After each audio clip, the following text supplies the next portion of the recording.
without getting too much into that, I just don't have a lot of energy, but I really feel guilty about taking so much time off. So I found a couple of interesting bits, such as what would happen if asteroid Bennu hit Earth with Scott Manley, and I love this guy. He does a lot of stuff involving Kerbal Space Program. He's a Scottish rocket scientist. So let's hear what he has to say about the rubble pile known as asteroid Bennu, and what would happen if this rubble pile hit Earth rather than a single large chunk asteroid. Lots of other cool stuff in here as well. Hello, it's Scott Manley here. It's been a couple of weeks since OSIRIS-REx reached into the heart of Bennu and pulled out a handful of ancient asteroid material. It's now packaged away in the return capsule and it'll be coming back to Earth in a few years' time. The pictures of this are amazing, and many people, including scientists working on the project, were surprised at how fragile this asteroid appears to be. It's very likely that underneath the regolith on the surface, that Bennu is just a pile of rubble held together weakly by the force of gravity. Bennu has even been observed to be spitting off small bits of rock, probably propelled by the vaporization of volatile materials like water, ammonia, or carbon dioxide as the sun heats the surface. In fact, it's believed that rubble pile are a surprisingly common type of asteroid. Take a look at Ryugu, which was the other asteroid recently visited for a sample mission. Hayabusa 2 took a look at this, and Ryugu looks surprisingly similar to Bennu. It's got this similar diamond shape, and it's believed that this shape is because the rotation of the asteroid causes rocks on the surface that are unstable to roll towards the equator preferentially. So anyway, many comments on my video at Bennu looked at this cloud of debris and they said, I thought asteroids were dangerous, but if this hit the Earth, it would just fall apart and the Earth would be unaffected. And you know, Bennu actually has a much higher chance of hitting Earth in centuries to come than most asteroids we know of. But the idea that a weak pile of gravel does not present any threat is just wrong. No matter how weak the material, what ultimately matters is the kinetic energy of the object, and that doesn't care about the internal strength of the material. This is the same kind of thinking that had people looking at video of a piece of foam hitting the wing on the Space Shuttle Columbia and concluding that there was no danger to the spacecraft. So, for an object like an asteroid entering the atmosphere at a specific speed, 1 ton of solid iron has the same kinetic energy as 1 ton of loose gravel. A space rock moving at 20 kilometers per second, by the way, has about 50 times the energy of the equivalent mass of TNT. But what will... Gonna make a quick comment here. These are equivalents of tactical nuclear weapons. The largest tactical nuclear weapon in the US inventory is a 20 kiloton. Most tactical nuclear weapons are either 10 to 20 or right around 5. I think the smallest one is about 5 kiloton nuclear weapon, because that's essentially a 5,000 pound bomb TNT, or what we would normally use as a MOAB. So since we have MOABs, you don't really need to use nuclear weapons to achieve that effect. So really, you're looking like 10 to 20 kilotons is a tactical nuclear weapon. These are asteroids that are hitting the planet with this effect. The only reason that we don't really care about it at this point, and notice that these are all within the last couple decades, is because almost all of them hit so far away from anywhere populated that it didn't matter to us. Differ is how that energy is converted into other forms as it descends through the atmosphere from space. So a solid chunk of meteoritic iron will be dense and strong. Iron has a density of about 7 tons per cubic meter or something. It'll hit the atmosphere and just punch straight through all the way down. Sure, it'll create a superheated channel through the atmosphere, heating it to a luminous plasma as it converts its kinetic energy to heat. But yeah, meteorite crater in Arizona was very likely a 50 maybe meter chunk of iron that just pierced through the atmosphere, hit the ground with enough velocity, and it blew a hole half a mile wide, 800 meters wide in the ground. And just as a bit of a note there, Meteor Crater here in Arizona, that had the approximate equivalent of a 10 megaton nuclear weapon. If it wasn't for the fact that it hit something like 25,000 years ago, most of the people living in northern Arizona, or at least northeastern Arizona, would have been killed. So, yeah. But for rocky asteroids with cracks and imperfections, those break up as they start moving through the atmosphere. So there's all this dynamic pressure that builds up at the front of the asteroid, and this pressure, just the airflow, can just strip material off the surface, either at the front or on the edges. But on top of this, as it's doing this, it's being slowed down, and the deceleration is like putting a chunk of rock on a surface. The force of gravity will cause a pile of dirt to collapse into a pile, and the same thing happens when you're decelerating a loosely bound pile of rubble. So you can imagine that as this happens, the spherical cross-section of the object starts to flatten out and pancake, and this increases the cross-section of it. And guess what? Since the deceleration increases as the cross-section increases, the whole process can actually quickly feed back on itself as an asteroid crushes itself into fragments against the force of the atmosphere and releases a lot of energy very quickly. It's not really an explosion, but the large amount of energy released is called an airburst, and it can be a pretty good analog to an atomic explosion. So a weak asteroid will release more of its energy into the atmosphere on the way down and may not even reach the ground before breaking up, but it will still release all the energy that it brought in. And the best example of this is the Chelyabinsk meteor in 2013, which probably massed about 13,000 tons and was maybe 20 meters in diameter before it entered the atmosphere at about 9:20 a.m. local time and exploded at an altitude of about 30 kilometers. The blast injured almost 1,000 people and damaged maybe 2,000 buildings, mostly by shattering windows and damaging doors and roofs. There was a fairly sizable fragment of this actually recovered from a nearby lake. It wasn't a complete rubble pile, but it did break up on the way down. So there's various attempts to model how the energy is released from asteroids depending upon their physical strength.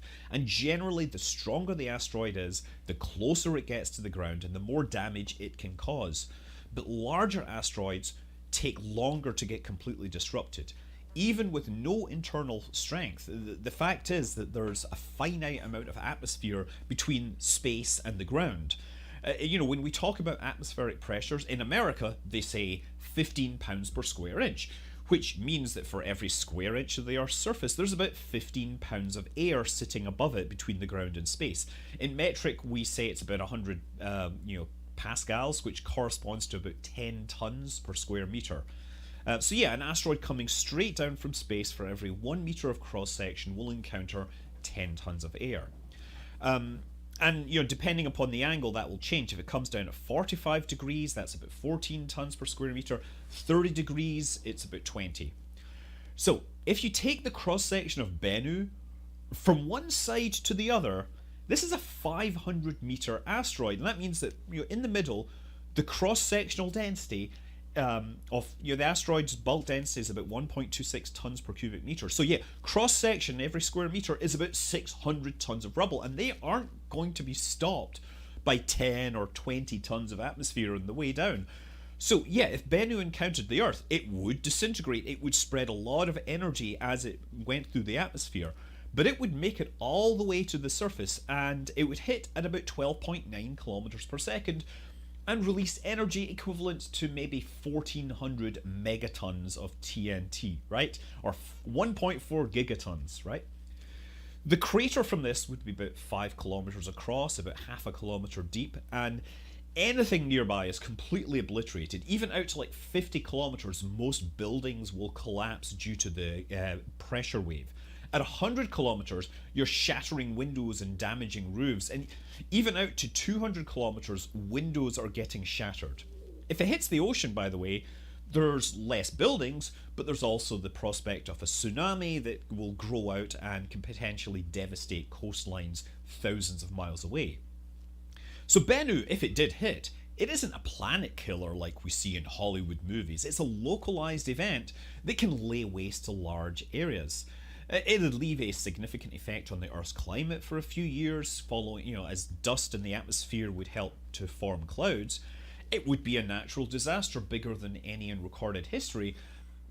I kind of want to correct him a little bit here. He's both right and wrong. 1,400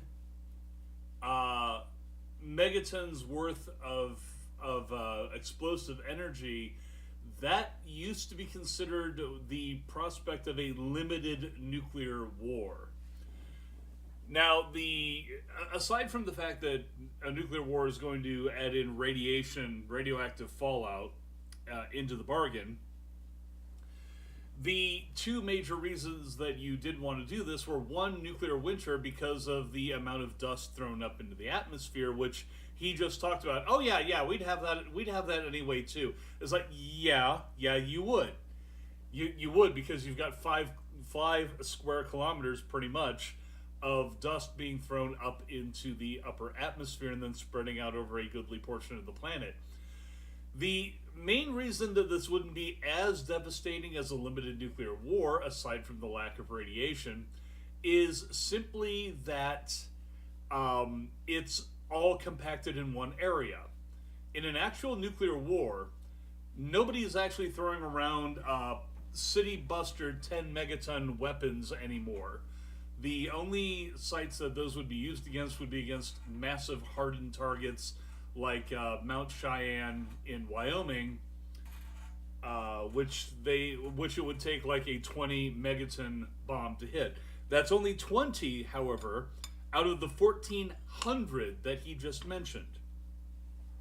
The rest of the 1,400 would be spread mostly evenly across an entire continent. So instead of this relatively small area where it's just creating this massive singular crater in one area, it would be, the nuclear war is going to be spread much wider and probably kick up a lot more dust over a larger area and thus create more of a wave front into the upper atmosphere across a wider area. But it's still the same amount of force being impacted against the planet.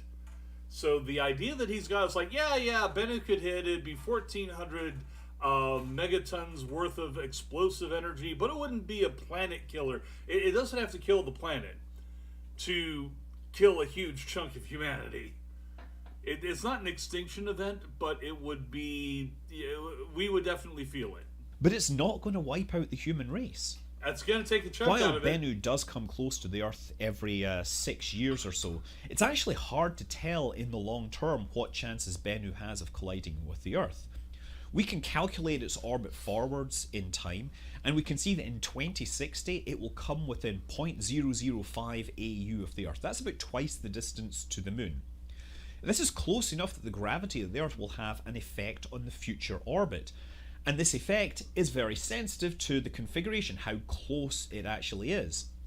So any errors in the measurement now will be amplified by this close encounter in 2060. So yeah, depending upon what happens, the close encounter in 2060 sets it up for another close approach in 2135, and this is actually much closer. The nominal distance is about 0.02 AU, which is inside the orbit of the Moon. But it could be as close as 100,000 kilometers, but there's no chance it will hit the Earth. But if it hits this close encounter in the right place at the right time, the Earth's gravity will twist its orbit just right so that it hits the Earth in future encounters. There are tiny keyholes in the close approach configurations, which if Bennu passes through them, it will impact the Earth. And the size of these keyholes, by the way, is about 50 kilometers, and the error bars are hundreds of thousands of kilometers. One keyhole corresponds to about a 1 in 24,000 chance of an impact in 2175. There's another which is a 1 in 11,000 chance of 2196. When you add them all up, you get something like 1 in 2,700 chance of an impact overall. We actually know the orbit of Bennu much better than any other asteroid because we've had a spacecraft sitting next to it providing very accurate range and velocity data. But at the same time, it's a small asteroid and its orbit is changing due to effects like the sun. The sun heats the surface, and then as that surface rotates onto the night side, it re emits that heat in infrared, and that actually will provide a radiation pressure that changes the orbit. And also, hey, we just poked that asteroid with a spacecraft, right? All these little changes will affect the orbit over time. So while it's unlikely to impact in the future, it's not out of the question, and as time goes on and we get more data, the odds will become clearer. If we did need to do something about a potential impact and we could give it a push to change the orbit, but since it's so fragile, this would be a delicate process. But we already know how we would deal with that. We can do things like use the gravity tractor, which is a spacecraft that flies information with the asteroid and uses the gravity of the 1-ton spacecraft to move an 80 million ton asteroid. And if you think about it, if we moved the asteroid before the 2135 encounter, we'd only need to move it by 50 kilometers, the size of one of these keyholes. OSIRIS-REx, when it was performing the sampling, it exerted a force of less than 70 newtons. Bennu's about 80 million tons, and that would have changed the speed by nanometers per second. Also, when OSIRIS-REx performed the back-off maneuver, it had to fire its thrusters, and those hit the surface, and those also pushed it. So overall, I think this has changed the orbit of Bennu by less than 1 meter per year. This is not something we can measure from the ground, but it does mean that by 2135, it'll probably be well over 100 meters away from where it would have been if we hadn't performed this. And it'll actually be more than that because, of course, there's the 2060 encounter. So without even trying, we've actually changed things. And if it became necessary, it's within our power to do this with the intention of changing the future and saving the Earth. I'm Scott Manley. Fly safe. Thank you, Scott Manley.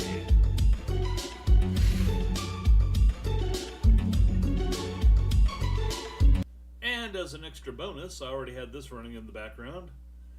This is Mars. This is a live feed from Mars. This is from a rover on Mars which began this stream back in August, and it has been continuous ever since. It moves a little, takes a 360-degree panoramic shot like this, and then moves a little more.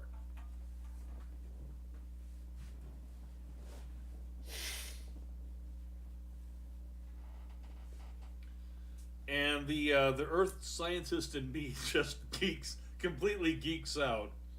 I kind of wish I had gone into geology as a profession.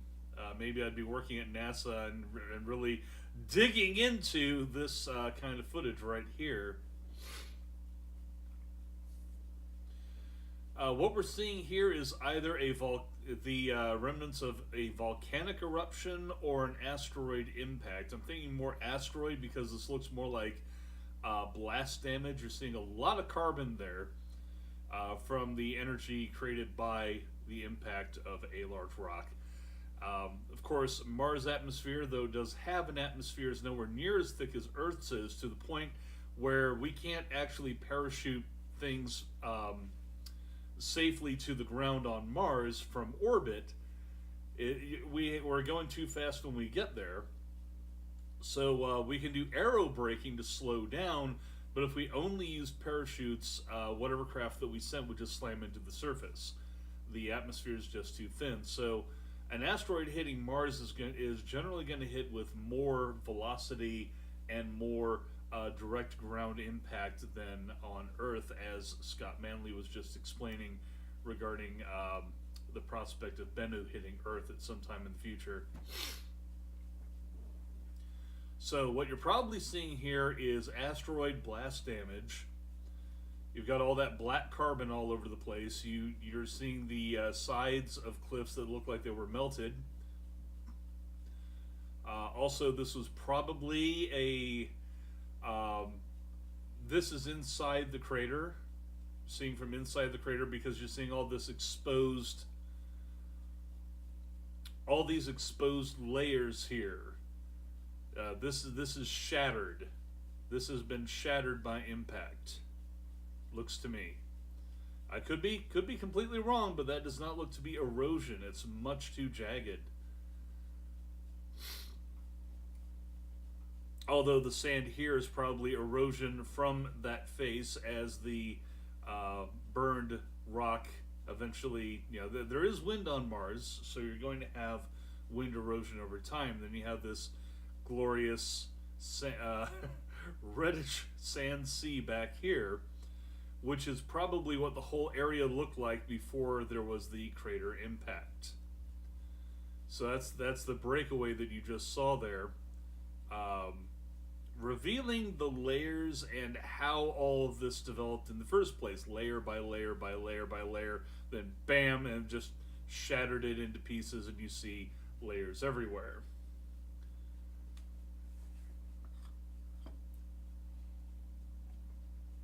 Now that looks more like a volcanic plain, because there's an unbroken sea going out here.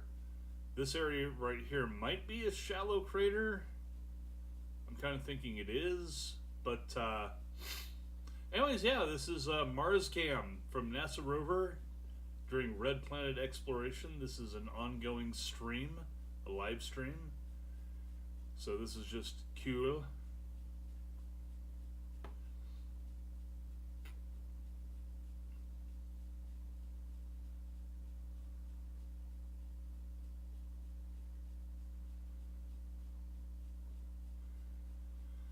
I was considering doing some Star Citizen other than just this. I didn't just want to do the video and then no gameplay today. But I did want to do these couple of videos first just as a warm-up and as something for somebody to watch if I wound up not being able to stream at all. I've been really out of it. I hate to say, because of the medication the VA has had me on. My sleep schedule has been all over the place. And trying to stay awake and have something coherent to say, which is also probably why I'm doing this kind of warm-up here, as I just need to be able to speak coherently before I actually do a stream. Also, what's with the sniffles? Jeez. But Star Citizen has updated to 3.11, which appears to be a lot more stable and efficient now. The lighting definitely seems to be deeper, and the gameplay appears to be a lot more stable. I already said that it was stable, and here I am saying again that it's stable. Doi.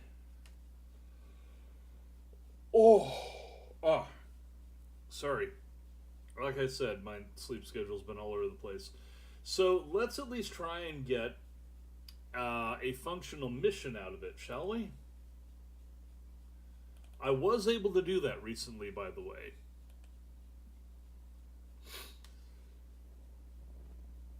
I've had bad experiences with Star Citizen with various glitches that will blow missions in the middle of finishing them up. And that happened earlier today too. Like 2 of my missions, one of them was my fault because I didn't realize that I had to use a particular avenue for leaving a starport, or I would come under fire from the local defenses. And that happened, and I got shot out of the sky. So that was my bad. But the other time, it was definitely a glitch, because I was basically using the game's version of fast travel. It's not really fast travel, it's quantum travel, and you can use it to get to relatively, something that's a few hundred kilometers away. It's like, okay, I'm hundreds of kilometers away from the starport. I want to get there quickly and finish this mission, so go ahead and use quantum drive. It then plowed me directly into a building, and I went boom. I was not supposed to do that. I was inverted at about 2,000 meters off the ground, flying through a cityscape until I hit something, and blam, that was it. So, yeah. However, that was the only genuine glitch that I ran into in the last maybe about 10 hours of gameplay. and that was refreshing. Not that comedy didn't ensue elsewhere. I forgot that I was in a shirt sleeve environment, but the outside of the ship was not shirt sleeve. So, wearing my shirt sleeve uniform, my casual wear, I opened up the hatch onto the surface of a moon and immediately started gasping. I was smart enough to close things up pretty damn quickly. But I lost a third of my health right there. I mean, I could have killed myself if I didn't realize, oh my god, I'm going out onto a moon wearing a t-shirt. Like, negative 122 degrees Celsius and no atmosphere to speak of. Basically dressed like this. Yeah, I'm just sporting. Let me show you how it looks in the full model. Yeah, that was me. I'm just stepping out of my ship onto a new world. Just wanted to feel it with my my gloved hands and my shoes on my feet. You know, if I wanted the full experience, I could have just lost the shoes, lost the gloves, gone out there, rolled in the sand, died. Yeah, okay. I'm getting a little doofy here. Let's go ahead and see about running a mission here. Okay.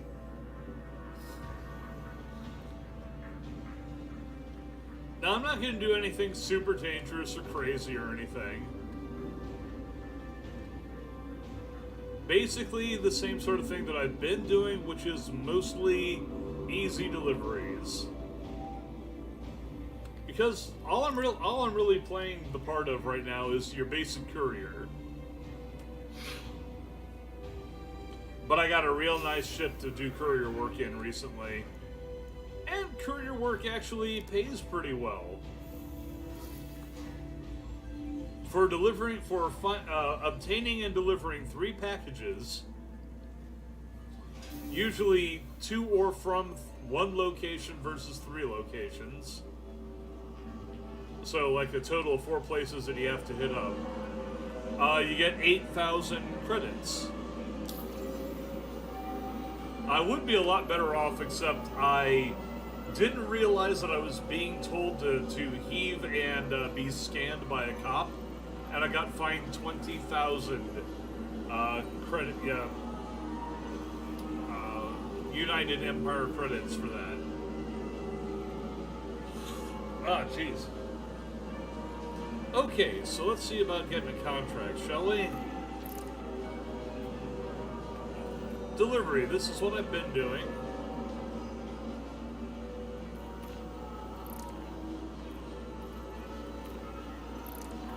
I can do personal stuff, but these are almost always these are shady. Basically, hey, we got a personal contract for you. It only requires a little bit of law breaking. Nah, I want to stay on the good side of the law. No. Okay, there's Art Corp.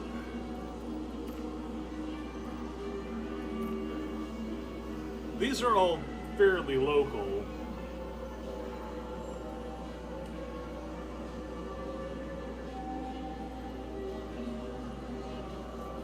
Okay, so I have to go to Walla to get one of these, and then the rest of it is all on Lyria. So I think I'll take that one.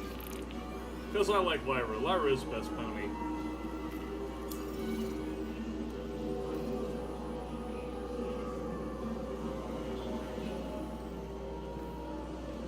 Now, where is it? I think it's off... Yeah, it's off this way.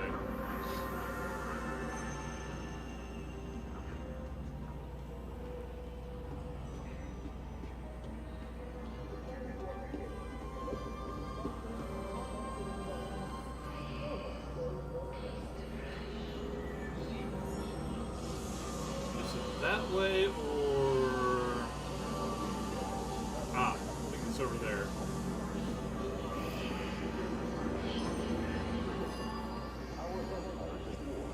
Our values are being tested. The stakes are high. They recently had just so as you knows, where is it? Let's see. Yeah. Nope, that's not it. Now that I actually want to show what was going on, I can't find examples. Recently there was a election for the Imperator. Decided to hand our empire over to the Xi'an. Sherrod was there to help. When Costigan wanted to start his endless war, Sherrod was there to help. Well, now she says she wants to help by being our Imperator. No thanks, Sherrod. Our empire is better off without your kind of help. Paid for by Time for Terror. Yeah, there's a bunch of political messages, commercials, posters all over the place. And the thing is, the election is already over with. And the next Imperator, basically the Emperor of the Terran Empire, has already been selected. So there's all these ads and posters going on that are absolutely useless. There's a couple of them right now. Costigan, the Outsider's Insider, basically the son of the existing Imperator. LaSalle, who was it says vote centralist. And I really couldn't tell you much about his platform. There wasn't anything exciting about it. There we go. I actually voted for Sherrod because she was the former General Secretary, and apparently a very competent one. But Addison here is the one who actually won. And she is the progressive. She's a scientist who is about education, innovation, science first. And what that means in her platform is that she is going to remove limitations on terraforming new planets, including eradicating alien species that happen to get in the way. She's all for removing ethical constraints from scientific experimentation. And yeah, very, very progressive. Very progressive. And she's the one who won. So already people are suggesting that she won because the fix was in. And that is both meta and in-game. In-game there are articles being put out suggesting that there was no way she should have won. Because she's an independent with no experience. And in the meta, people are saying, well, CIG, Cloud Imperium Games, just wanted her to be the Imperator anyway. So they just selected her regardless. And even though they actually had a real election, all players in the game had one vote. You had to go to a particular website and register for who you wanted. All of these people had various interviews and articles written about them that you could read up on, find out what their platform was. In my personal point of view, they all stank on ice, but Sherrod was the one who stank least. In my view, my humble opinion. And Sherrod lost, so,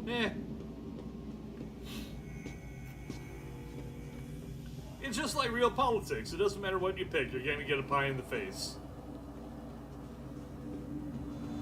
Okay, so let's get over here to the vehicle retrieval console. For the latest travel information, be sure to check the departure and arrival boards. Conveniently And I've been located using the throughout Origin space 100i. It's just a really nifty. It's just a cool vehicle. I like it. I really do. It's basically a personal yacht. It's not even a yacht. It doesn't have enough space to be a yacht. Picture that first day after inauguration, when Mirano is your new Imperator. Imagine when we all start our journey towards peace and prosperity. When citizens everywhere will look towards a new part of the Empire, burning. Yeah.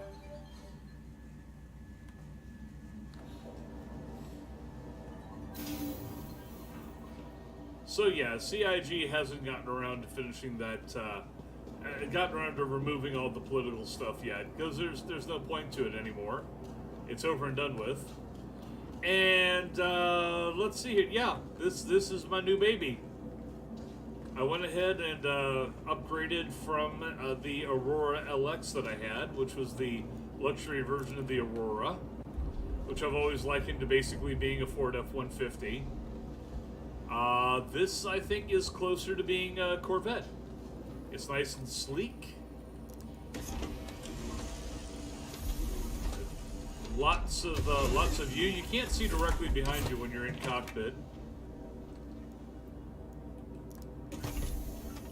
I actually use this luggage area for courier work, which is what I'm doing right now.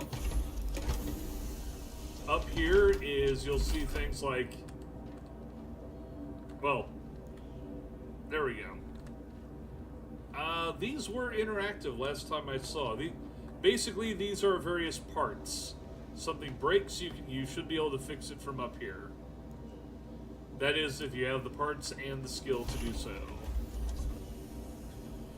Here's the crash couch, just not to crash in, but to actually sleep in.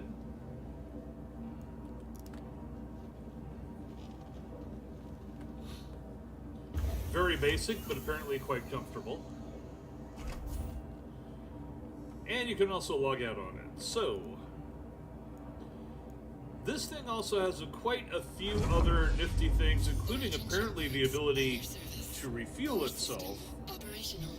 Although I have not yet had a chance to use that fuel scoop function.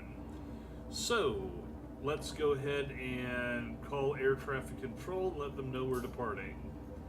Because otherwise we will slam into some gates here and go nowhere.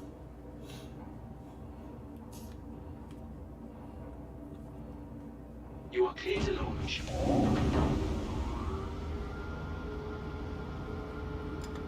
Okay. Launch complete.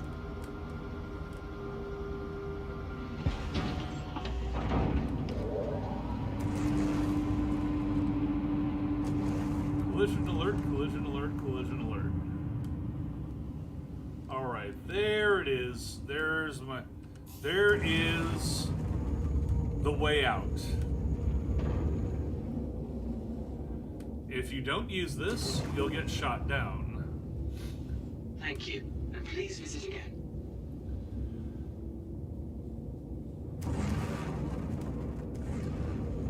Let's accelerate to full cruising speed here.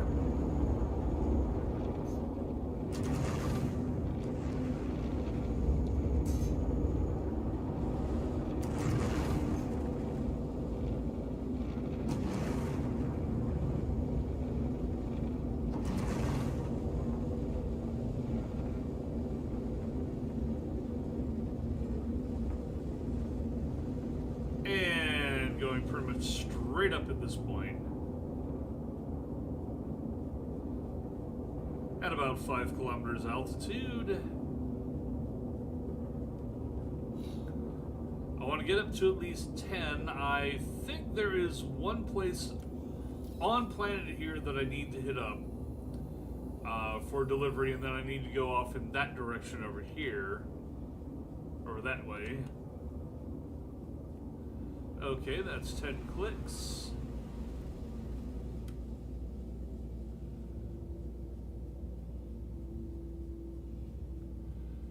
And there is the first, well, there's a package I have to pick up. That is a lot further away than I was thinking. And I'm already too far into the atmosphere to make this work. I don't want to repeat the problems I was having before. In fact, Lyria is closer, which is a little weird. So let's just go there. Quantum drive activated. Landing gear raised.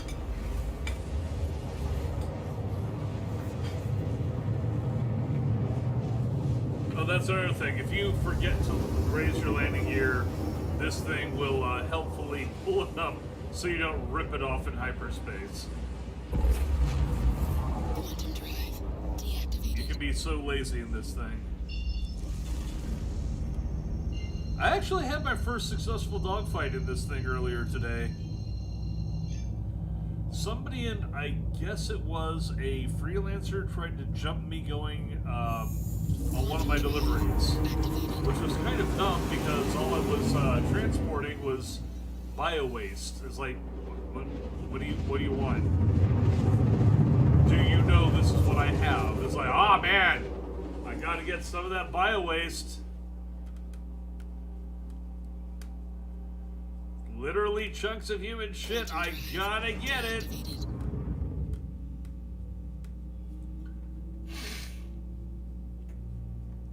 Now you can accelerate beyond.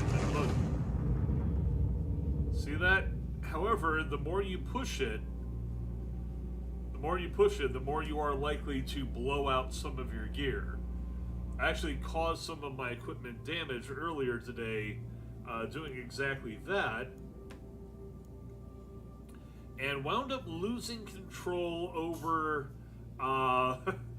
over my over maneuverability at speed. Where was it? I think it actually, no, it wasn't under heat, and it wasn't under status.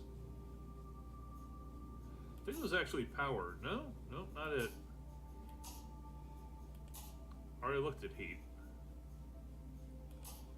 Was it actually? No, this is, items under heat. This right here. So you get a little health bar here for each of your items. I'm actually trying to grab the scroll bar and move down with it. God damn it, no. No. Stop. Okay, I'm too close anyways. Let's just... Point has already been made.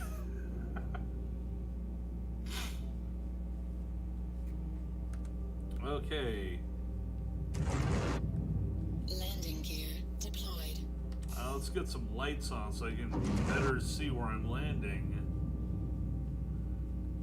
Thank God that there's an external cam that is absolutely unrealistic, but entirely functional and far more valuable than it has any right to be. This right here. Because otherwise I would not be able to see jack for where I'm parking half the time.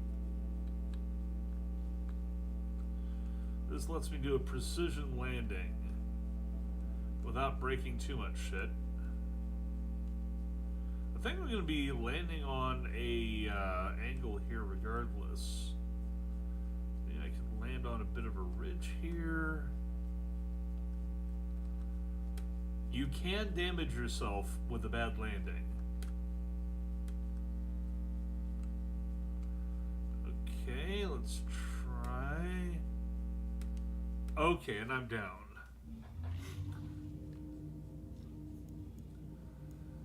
Let's power off. Weapons deactivated. Yeah, everything deactivated.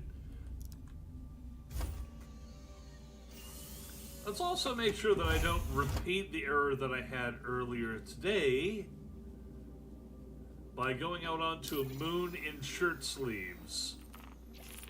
Yes, which I was in fact just about to do. That would have been real bad, although I gotta say, this is some Max Headroom shit. Back in the 80s, this is how people were envisioned looking like in the far future. The far future of the 2020s. So, yeah, okay. There we go, full kit. This stuff is rated to like negative 75 degrees Celsius, negative 75 and up to 105 on the upper end. Oh, not that. Where is it? The undersuit is only to like negative 40 and upper 70, so the helmet will actually keep my head alive longer than my armor will keep the rest of my body alive, as far as temperature is concerned. So, okay, let's go and get that first package.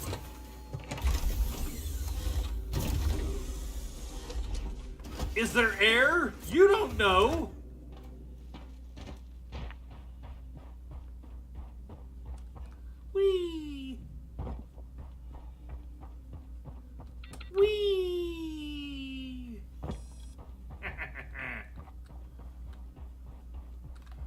think I just went around the wrong way.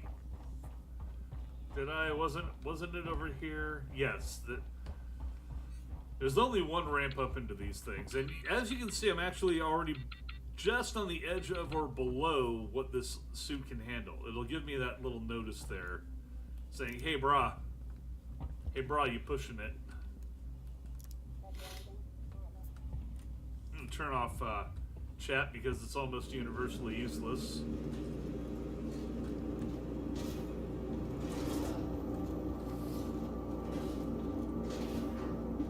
There we go, there's the first something from Kovalik Shipping. I have no idea what it actually is. Some of these crates will be marked, others are not. I mean, as far as what's actually in them, some will say medical supplies or metal or whatever. This is probably somebody's underwear. I don't know.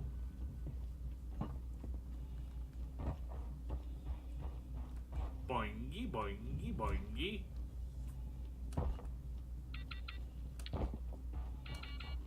Follow the bouncing unicorn. Okay, let's go ahead and close that.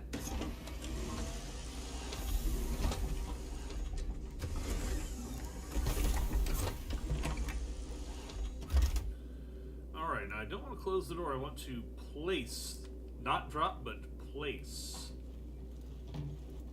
That will actually secure it in a particular spot. And we close that door. So the cargo is secured.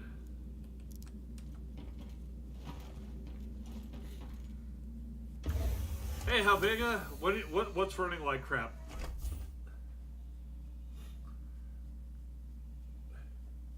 Oh, you got the shakes or I got the shakes?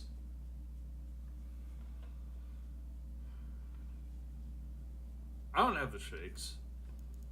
Not at the moment. Origin jump at your service. If you are, then I hope you get better real soon. Launch complete.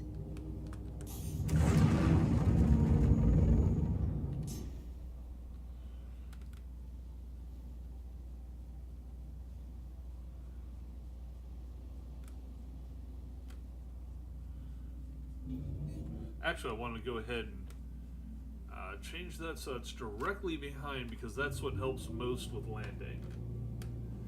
Oh, my stream has the shakes and is running like crap. I think that may be. Hang on a second. There we go. I think that may be due to my internet right now. It's been kind of janky for last couple of days. I don't know why.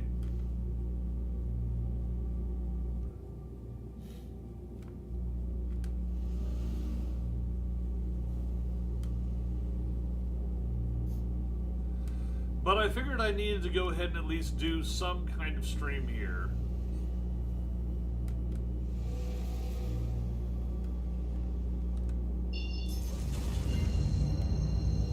I just have not been doing that much, and I've been really out of it. Quantum drive activated.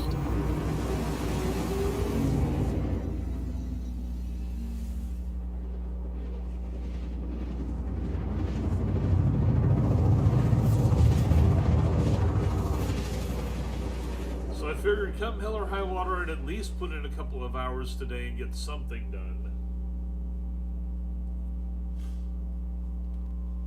Quantum drive deactivated.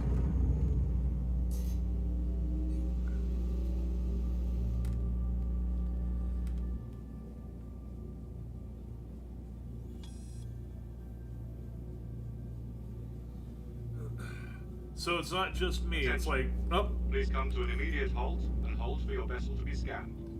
and there's the cops.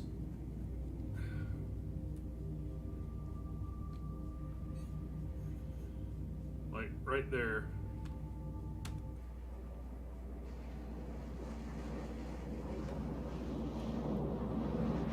Hello, officer.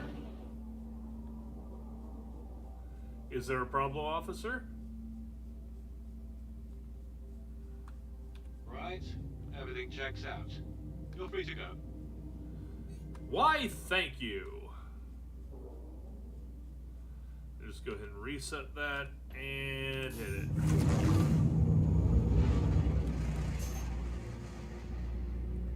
See, if I don't stop and let him scan me, I get hit with a non-compliance fine of like 20,000, which is, well, I get about 8,000 per run. So, I don't want to blow the value of like 2.5 runs worth just to pay a fine for doing nothing more than stopping and letting the guy scan.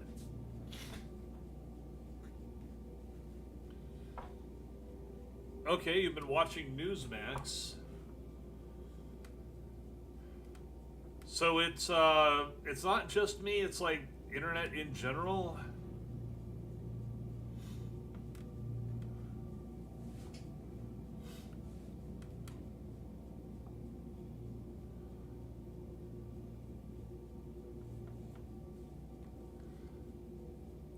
I don't know, I have been having some slowdowns when I've been doing things like quantum travel, and there have been stops and starts here in game. It hasn't been perfectly smooth. Right now it is. Let me see if there's anybody here that I need to contact for landing permission. Yep, Platinum Bay Landing Services. Please proceed to assigned landing bay. And there's my assigned landing bay.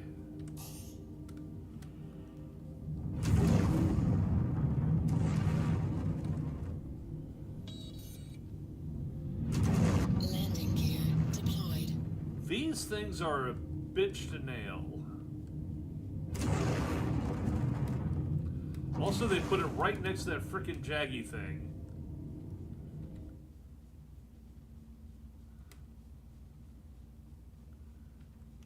Look at that.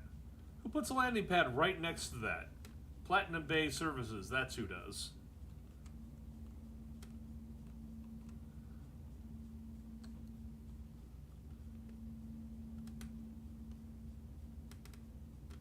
Come on, just a little further. And I think I need to go a little further forward. Yeah, that's got it. Landing complete. Have a pleasant stay. I shall. It's going to be short. Weapons deactivated.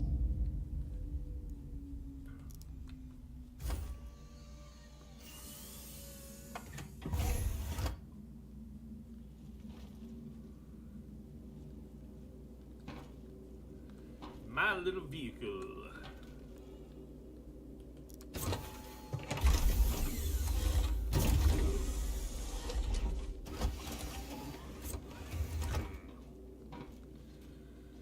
So your connection in particular was bombing out?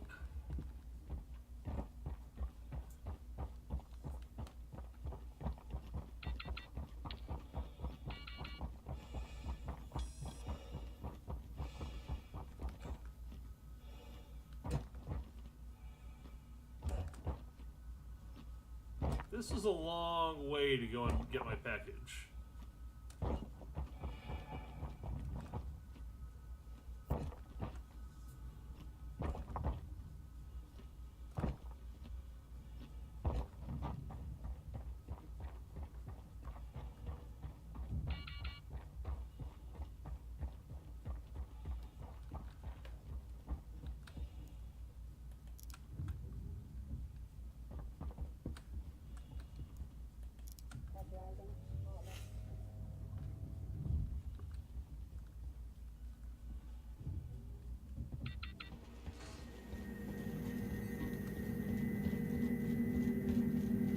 Alright. Apparently some mineral sample that needs to get somewhere. A special mineral sample, since they have to send it by courier, namely me. Okay.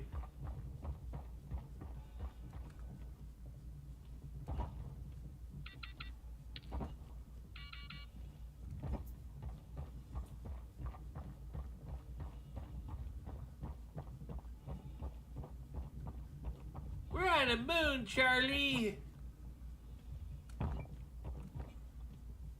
Guys. Look, I just want to get back to my ship, okay?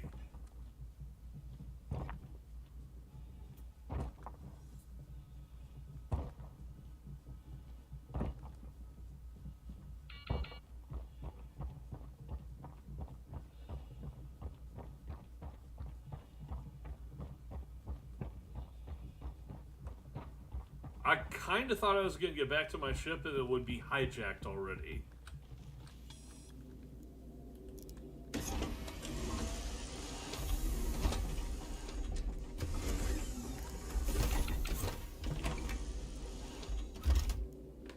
Okay, place here. All right.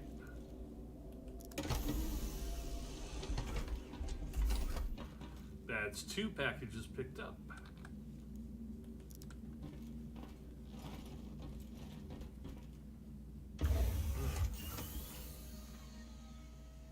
Yeah, it sounds like the issues might simply be on your side. I hate to say that, but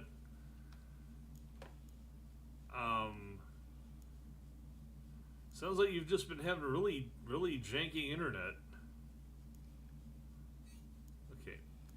Damn it. Come on. It's over here. There we are. Flight ready. Origin shipworks at your service. Core system operational. Alright, give me some lights. Launch complete. Alright. Landing gear up and cruise control. Landing gear raised.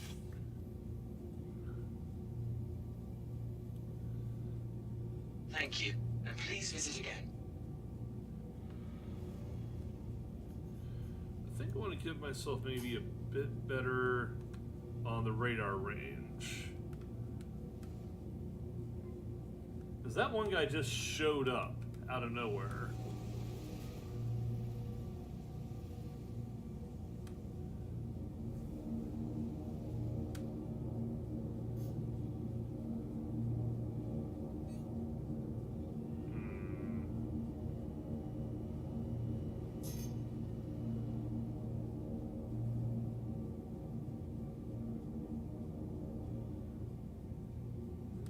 Got about a 45-degree angle, headed for space.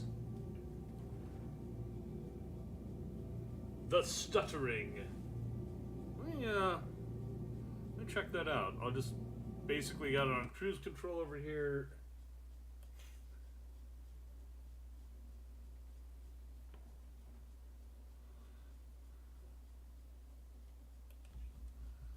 Wow. That's how it's looking like to you? That is terrible.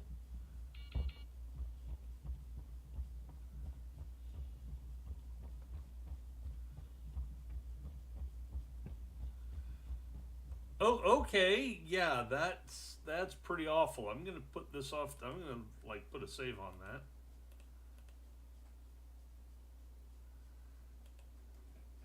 But yeah, that's not what it looks like on this end, let me tell you.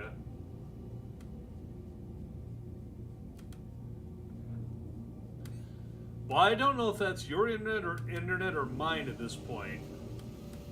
My internet doesn't seem to have that kind of a problem just playing the game, which obviously is online. So, but as far as streaming, that doesn't necessarily mean anything. Attention. I have been authorized to scan your vehicle for security purposes. Please halt your vehicle and stand by. Well, here we go again. And once again, he just pops up.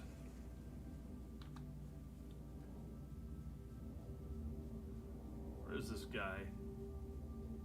There he is.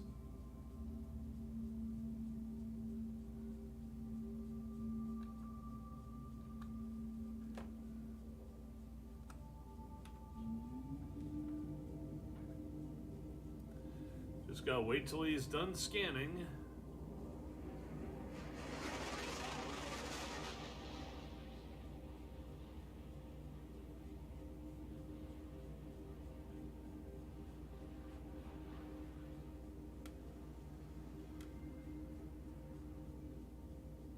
Did he finish scanning?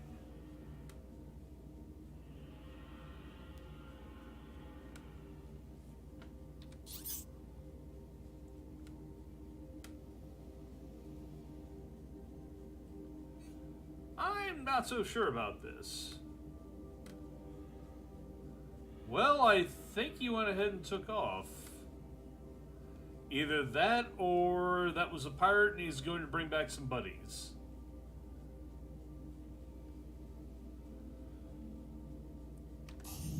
Either way, I think I'm done here.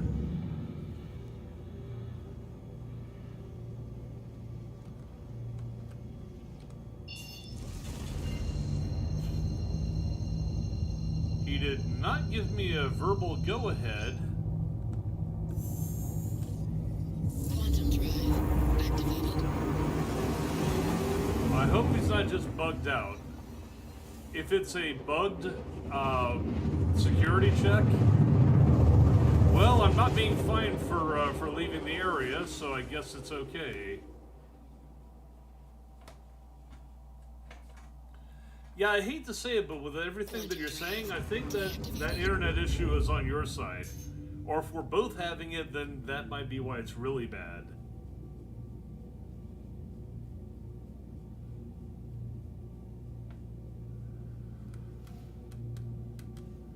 Just a thought.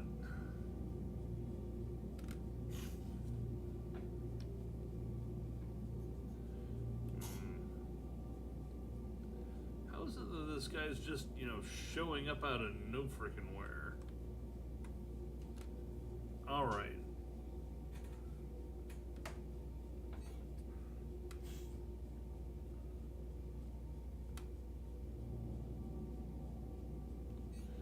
I'm gonna go ahead and grab some coffee while I'm closing with the target.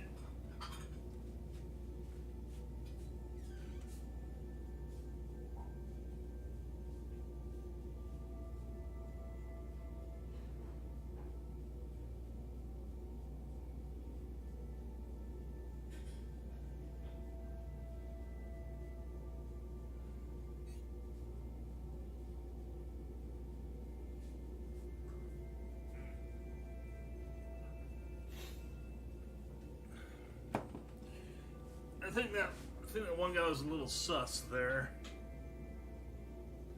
It's like, I have been authorized to scan you. I was like, well, you don't usually have a cop usually doesn't have to tell you that he's authorized.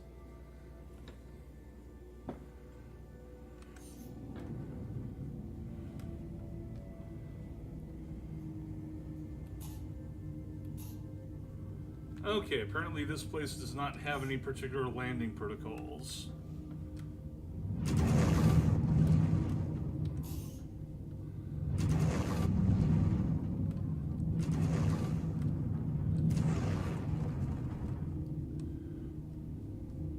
Landing gear deployed. Alright, this will be a lot easier here.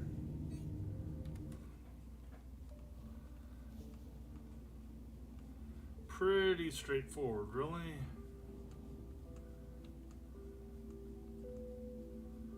There we go.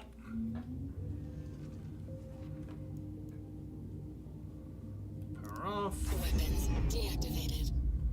Don't know why I keep saying weapons deactivated when I'm powering down the entire ship.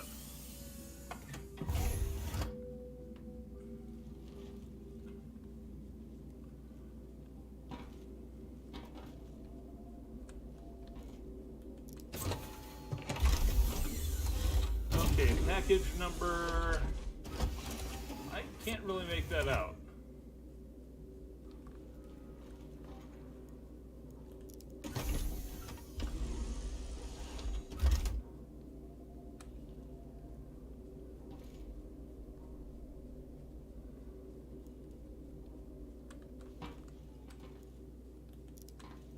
Have to crouch down to get it.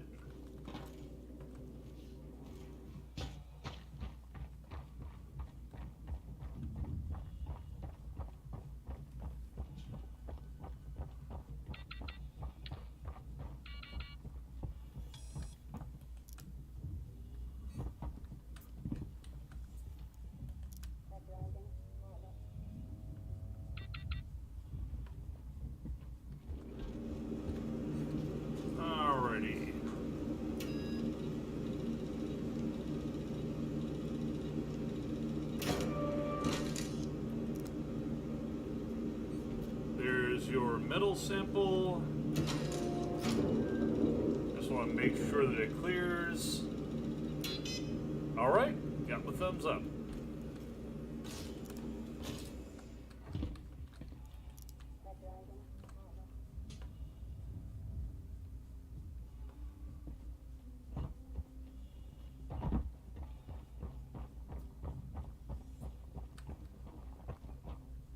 Okay, that's why it was so hard to read. I actually have to drop off both of these, and so they were superimposed on each other. That's something that they should probably fix. Both mission objectives were superimposed over each other.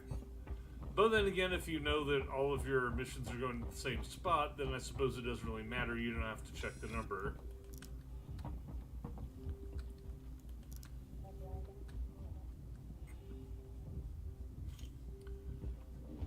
Sometimes you'll get a mission that has you delivered at different locations, though, so you do have to check the number and make sure that you're getting the right package to the right place. Here I am, Unicorn FedEx. Space FedEx Pony, away! Okay, that's 2 out of the 3 deliveries that I need to make.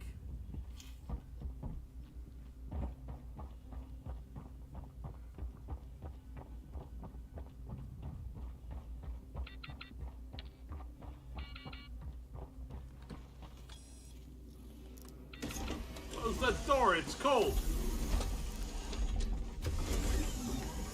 Good thing that heating systems just instantaneously warm everything up.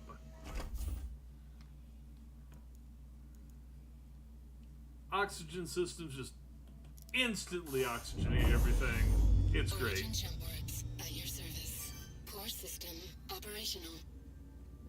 Launch But hey, complete. this is the future.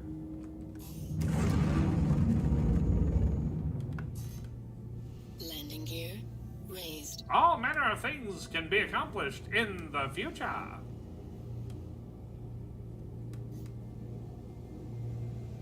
Okay, I think I'm gonna have to go to a different planet or a different moon to get the next item. And I wanted to at least just finish up one contract today.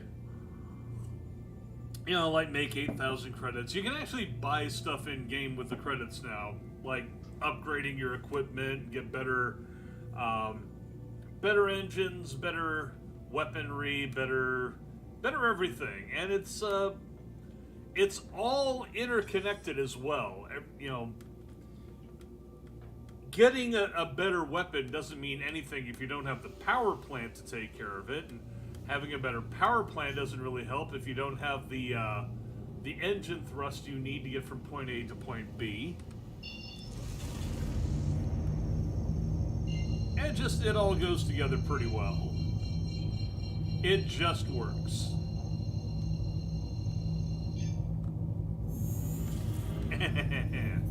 Quantum drive activated.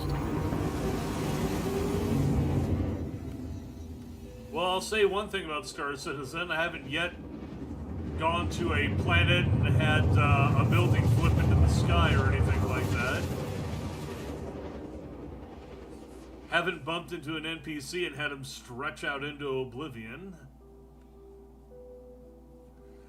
Quantum drive deactivated. Which is not to say that I haven't had some very interesting glitches happen. Okay, I just wanted to get a beat on where the hell I'm going here. Because for whatever reason, it disappeared off the scope once I,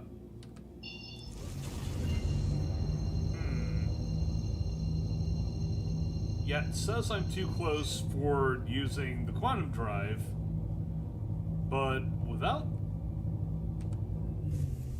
I mean, it just disappears off the scope otherwise.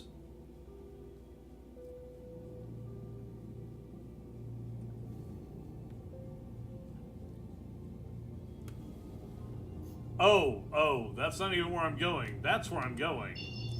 Pickup package over there on Walla. Then why did I go here? Well, I'm asking you. Quantum drive activated.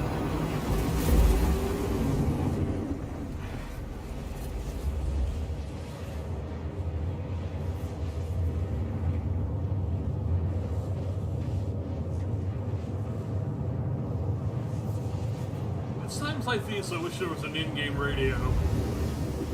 Playing country music or something. Because you know when you're out there trucking in space, you gotta have your country music. Well, my horse went crazy and killed my mule, and I cut off my willy with the power tool.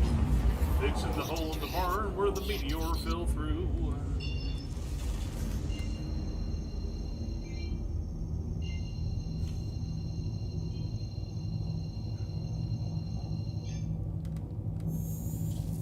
Quantum drive activated.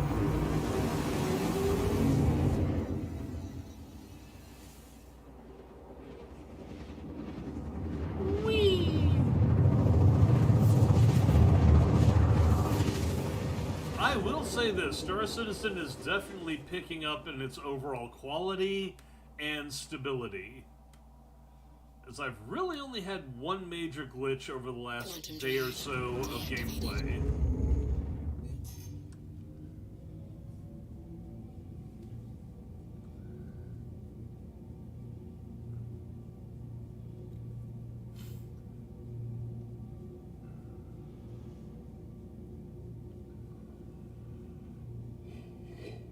Yeah.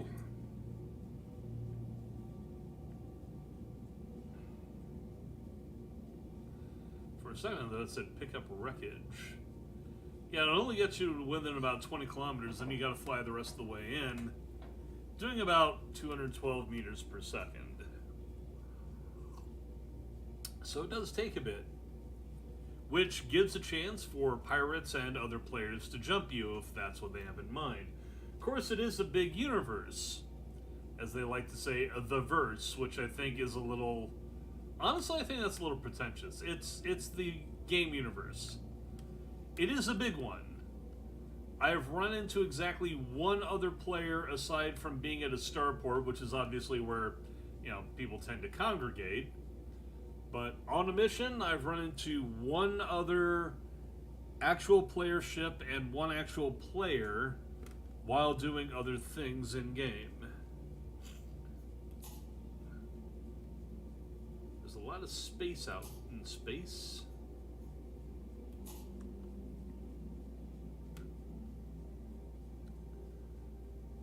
Okay, apparently I was not close enough to make the request. Now I am. I'm definitely close enough. Please proceed to assigned landing bay. Landing gear deployed.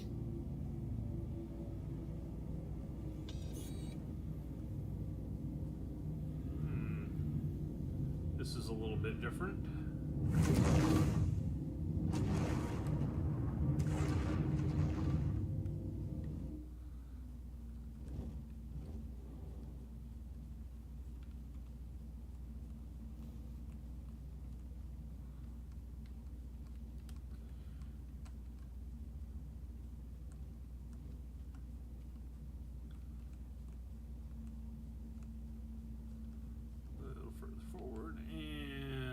Further forward. There we go. Landing complete. Have a pleasant stay.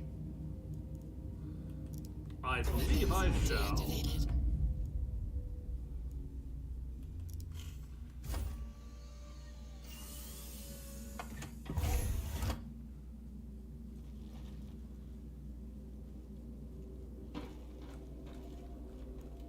Alright, open the door.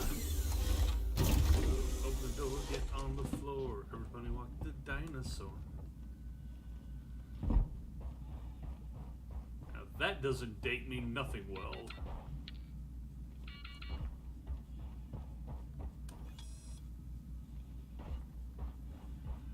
Check it out. It's cool.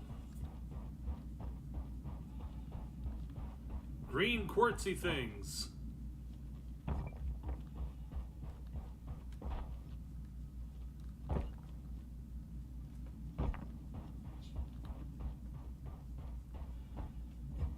technically have a mining tool. I could probably do some quick mining here, but I haven't messed with it at all, and I kind of don't really want to. Not yet, anyways. I might try that on a different run, but for right now, I just want to see about completing an actual full contract without having the game crash or having me glitch into the sun or some other weird shit. They want me to drop off compressed gas at a mineral reserve. Was it this way? This way out? I think so. Yep, here we are.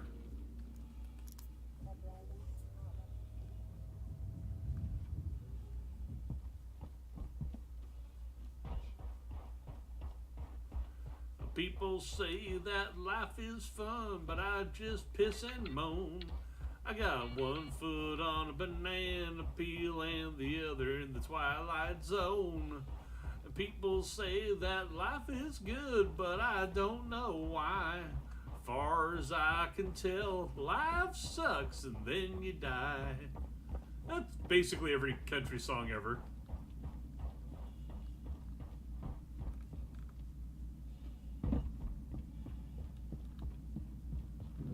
Alrighty. Let's get that door. Crouch down and place right there. Doink.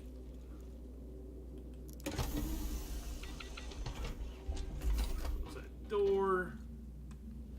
I think at some point this is supposed to flip up because honestly that looks like it folds down and the whole thing should fold up. And then you've got, these are very clearly control panels. But, yeah,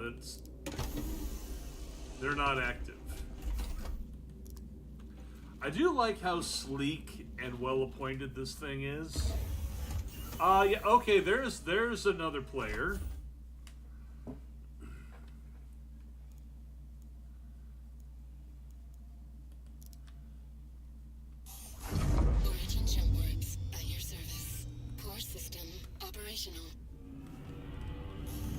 Let's get out of here. No, stop doing that. Let's just go. Leaving the Armistice Zone. Let me take a look behind me. Yeah. I think they were just trying to raise me on comms there.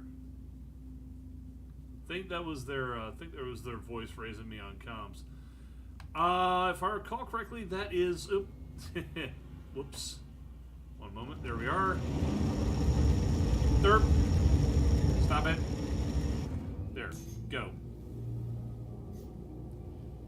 Time to reach for the sky. I think that was a caterpillar, which is supposed to be intended as a major shipping and or pirate ship. It's a big cargo hauler that is very easily compartmentalized. You can use it for a large number of things, and as such, apparently, it is a favorite among pirates.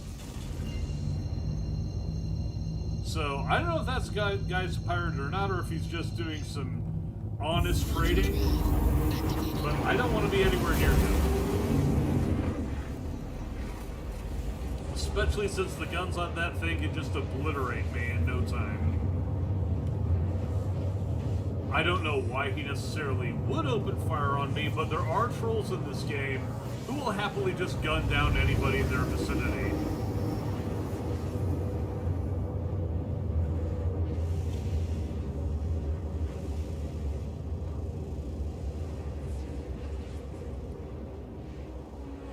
It does give it a little bit of an extra challenge, though. It's just like, yeah, gotta keep an eye out for the other players. Gotta be careful.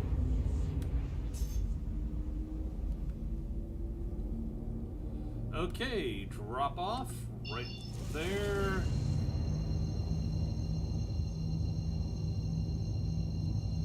Oh, there are also such things as jammers in this game, too. Quantum drive A activated. pirate can pop in, jam your drive system so you can't escape without getting far enough away from them that your jump drive will kick back in.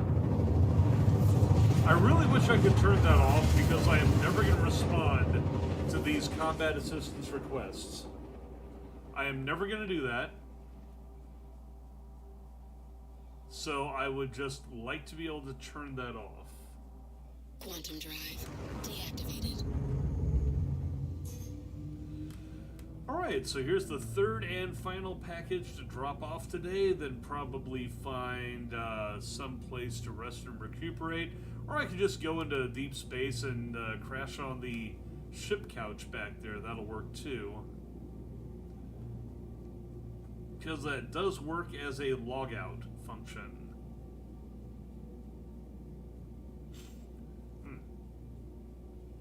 Bloody hell, got the schniffles. That's another reason why I don't want to just keep going for today, because not feeling the best, but I don't want to be in the habit of just skipping days when I feel a little irpy or a little off.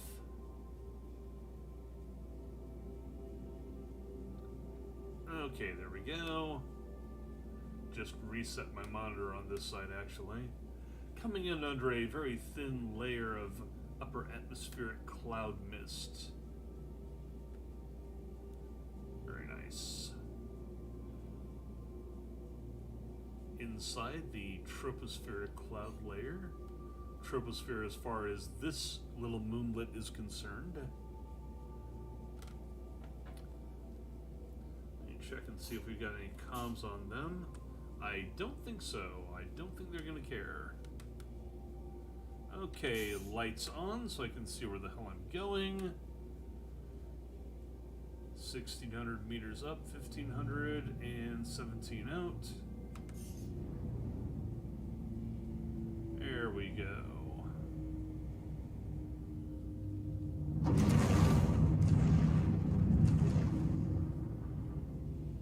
Gear down. Probably a good idea in general. Gear deployed. Where's the... Yeah, I don't think it matters at this point. I'm just gonna find a spot to land and just plunk her down.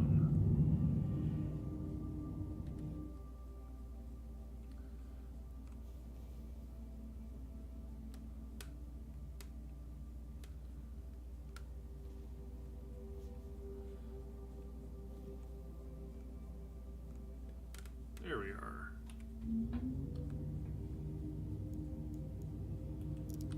Weapons deactivated.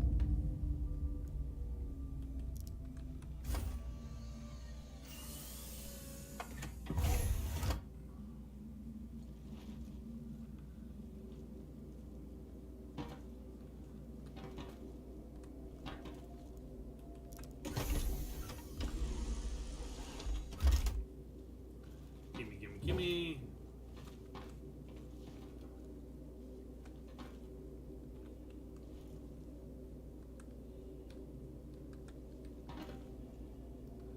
Open. There we go. Had to go a little closer.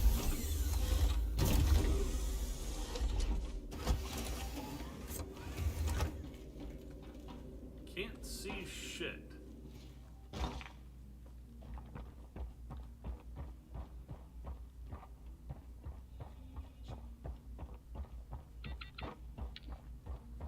That's the ramp over. Yep, there it is.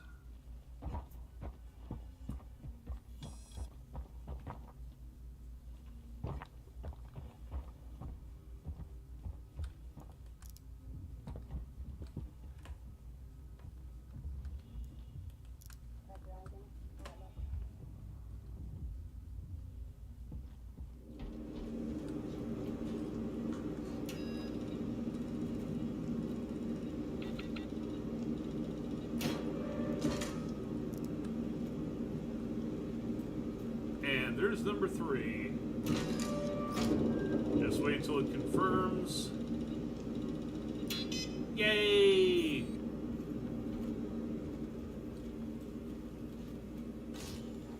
And that that's 8,000 credits to me. Which puts me over 50,000 credits for the first time in my gameplay. Usually my base, whenever they do a server wipe and we start again, I'm down. I have about 36,000.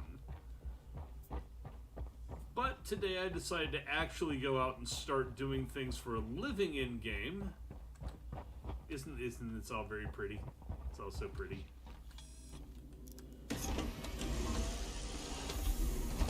It is really gorgeous. I do like it. Here we go. It's the sound of healthy hydraulics right there. Okay. I like how there's even little scratches on the inside, or actually that's the outside of the canopy right there. So you can tell that's a glass or Duraglass or whatever the scientific version of it is canopy there. Flight ready. Origin jump boards at your service. Core system operational. Launch complete. Alright, let's head for space and then get some crash time going. So that the next time I start the game, I will start in space in my ship. Assuming nothing goes awry from hither to thither to yon. Here comes the sun, do-do-do-do. Here comes the sun, and I say, that's my ship, do-do-do-do-do-do-do-do-do-do-do-do. Isn't it pretty? Oh my god, I love this. I will say one thing, and by the way, this was on low graphics settings. Yeah, came out into the full sunlight.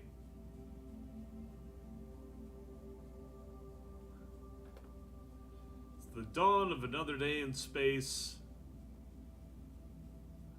Sun peeking out over the horizon of a moon.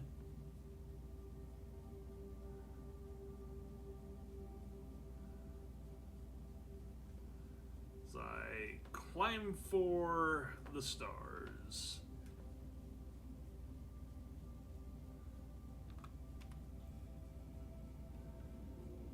That's just, I don't care what anybody says, that's just real pretty.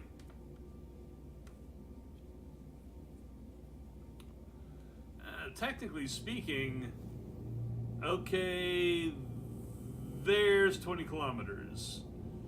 This is about the altitude to which a helium balloon can rise at maximum in Earth atmosphere.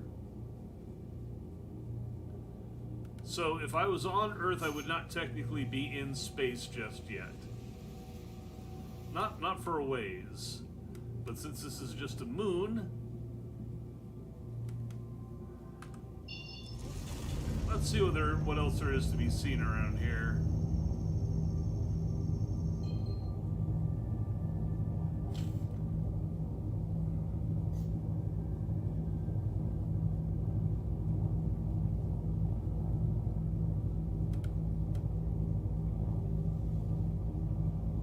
There's that. Okay, that's orbital marker 5, so no big deal.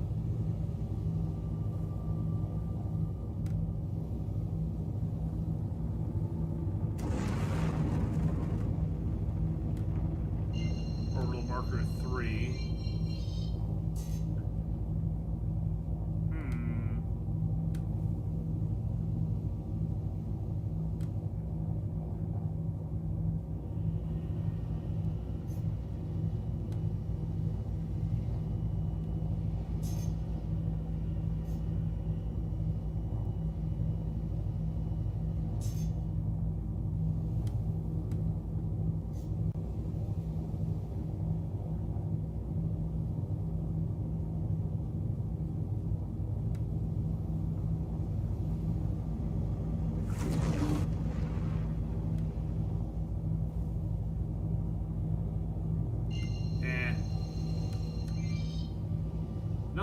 everything else is actually blocked by the moon itself. So I'll just go ahead and head to that marker.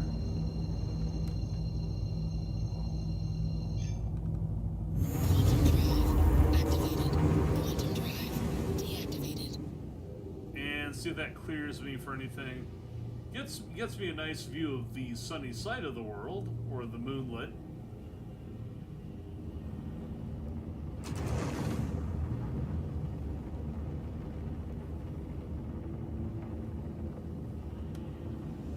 Oh, right, I need to turn that back on if I'm going to actually go anywhere.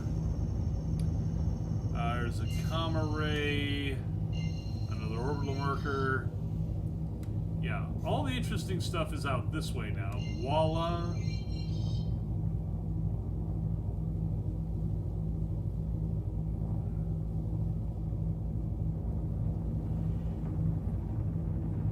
Huh. Thought there was more in... Okay, okay.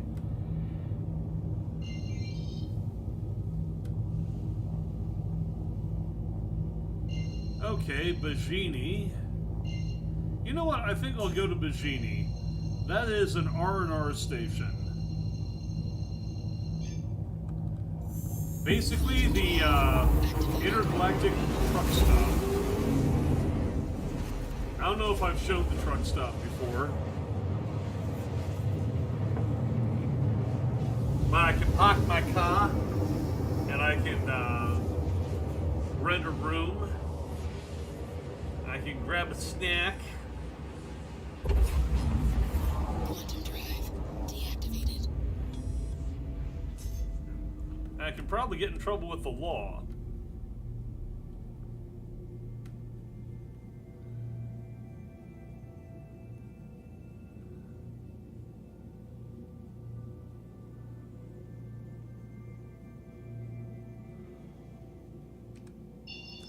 How far is it? About 30 kilometers, apparently. That was further out than I thought. Well, I don't want to burn out my engines, and Afterburner doesn't actually get me any faster than I'm going. So it'll just take a minute.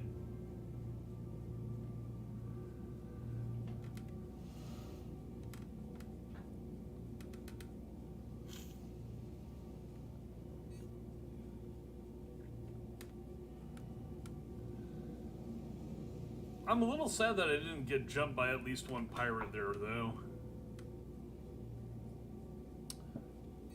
A couple of space patrols wanting to scan my bay, make sure I'm not shipping any contraband, which I don't because I'm an ethical unicorn.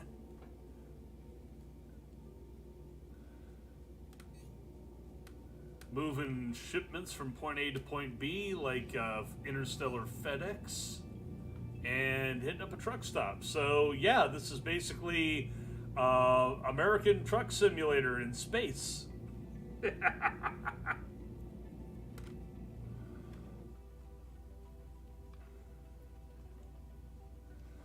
Which is a lot cooler. I'm sorry. I mean, look at this. God damn. And that is ArcCore down there. Pretty much an entirely industrialized moon. Welcome to Farpoint Station, which is not Farpoint Station.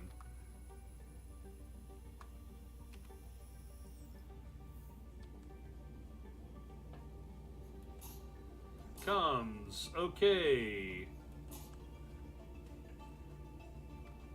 Please proceed to assigned landing bay. And where is the assigned landing bay? Same as before. That marker right there is a neutral ship. It's probably a patrol ship, and they're probably going to scan me as I come in.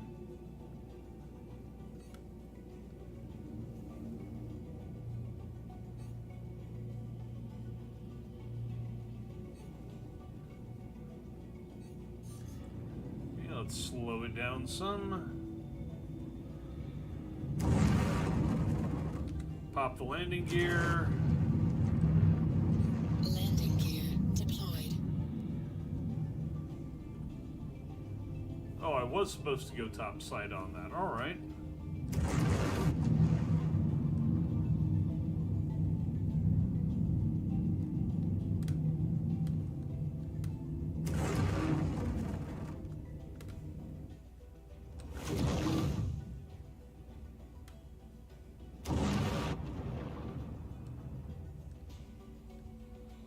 All right, I think that's plenty close enough.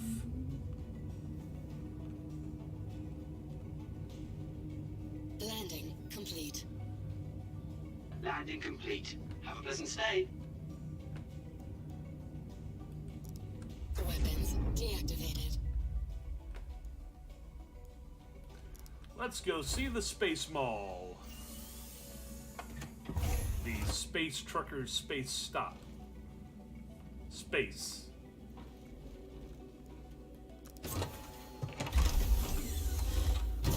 Also, I'll be able to get out of my suit and armor. I'll be able to get into my suit, out of my armor. Let's look at this. Packing a sniper rifle and a sidearm pistol there. Come to think of it, I probably need to get myself a replacement healing pen because I used one of those earlier. Because I made the mistake of sucking a moon's atmosphere. What there was of it. That was a bad idea.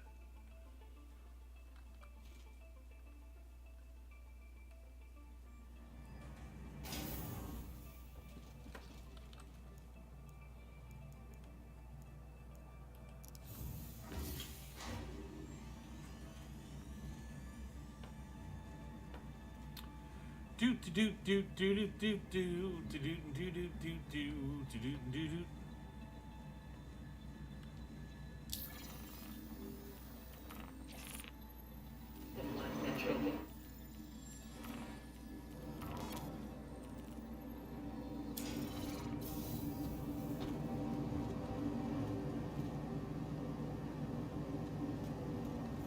I'm gonna go ahead and use this to store my ship before it gets stored for me. Sometimes that causes a glitch. See, it's on the pad here, hit store, it'll say unknown because it doesn't know what happened to it. There's no idea.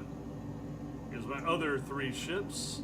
I don't know where I got this Anvil Hornet F7C. It's been explained to me before why I have it. This Freelancer is the only other ship that I bought. This one and the Origin 100i. And I really like both of them. I don't know about the Door or the Anvil. Los Imperators, August 2nd, Dangles Bar. No cover. Los Imperators. Huh. Same concert, different poster. Okay.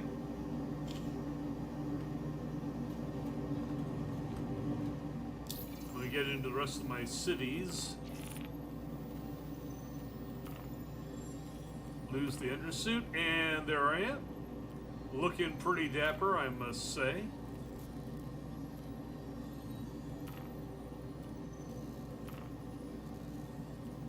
Just kitted out my wardrobe recently.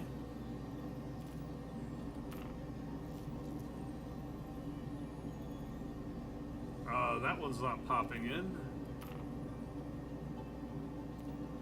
There we go. Got kind of that trench look going. With a little tie underneath. You know, just that hint of respectability without actually being respectable.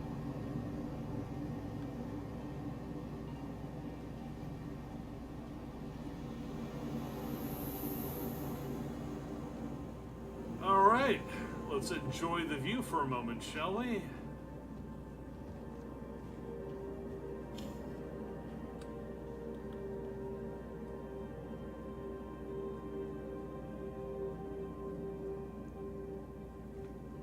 It's real nice. Industrialized hellhole seen from space.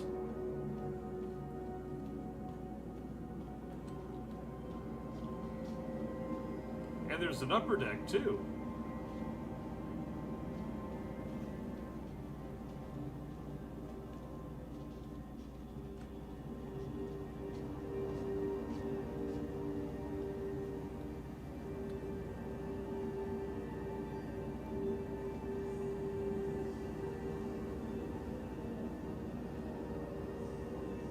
I feel like this should be a movie theater. Like that glass should just all go opaque and then we start watching Jaws or something. That'd be kind of cool.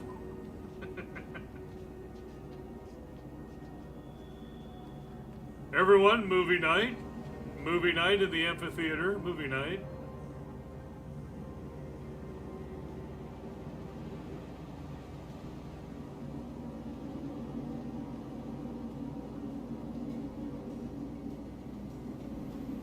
Interstation transit. Literally, it's just elevators.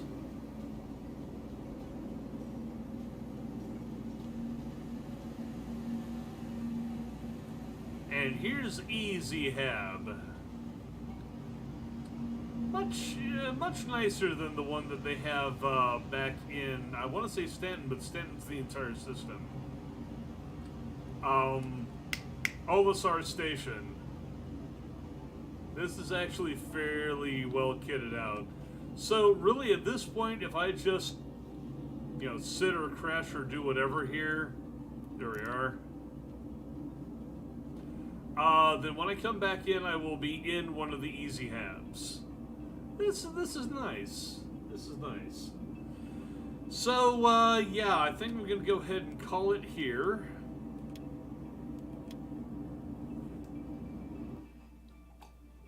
Successful missions, no glitches. Nothing super exciting, but also nothing really stupid. So, yeah, Star Citizen is apparently finally fleshing itself out and becoming more stable. More of a worthwhile playable game where there is actually a goal.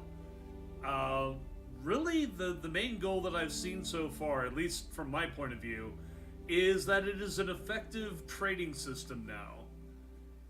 I shouldn't really say for trading.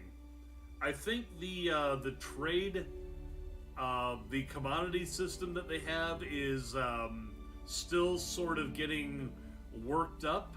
There's a lot of major ports. You'll go to a major port and you go to this huge commodity center and you'll kick into their system and say, okay, what's available? And it says scrap and waste. That's it. There's plenty of places around the verse that you can find goods to sell and trade elsewhere, but apparently not at the main hubs. So you really got to dig to make the actual trade economy work for you. So they're still scaling it up. But what I've been doing is courier runs, and those pay pretty much a flat rate of 8,000 to pick up 3 boxes and deliver them. Sometimes you pick it up from 3 places and deliver it to 1. Sometimes you pick it up from 1 place and deliver it to 3. But it's basically 4 destinations. They're all close to each other, relatively speaking. Like on the same moon or nearby orbital. And, yeah, it's 8K a pop. So I'm making some pretty steady pay doing that. Not running into a lot of obstacles, not running into a lot of griefers. So far it seems to be pretty nice like that. And I should be able to start affording some upgrades for my ship doing that eventually soon. But I am already running out of steam here, even with like my 3rd cup of coffee going.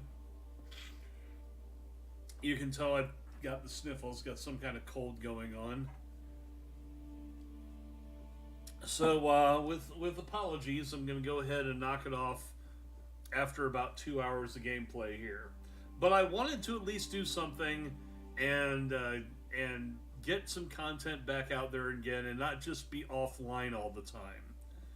I'm gonna keep at it and get back in the saddle and get riding on. So, thanks for dropping in today, Halvega. Hope your internet gets better. Hopefully it wasn't just my internet that's causing a problem. And I'm gonna bug out before I start getting less coherent than I am. So take care, and what day is it today? It's the 9th. Monday the 9th. Oy. On the 19th, I go into the VA and have them actually look at this problem here and see if they can do anything. 10 days from now. Till then, well, this is effectively. I guess I'll see you on Thursday.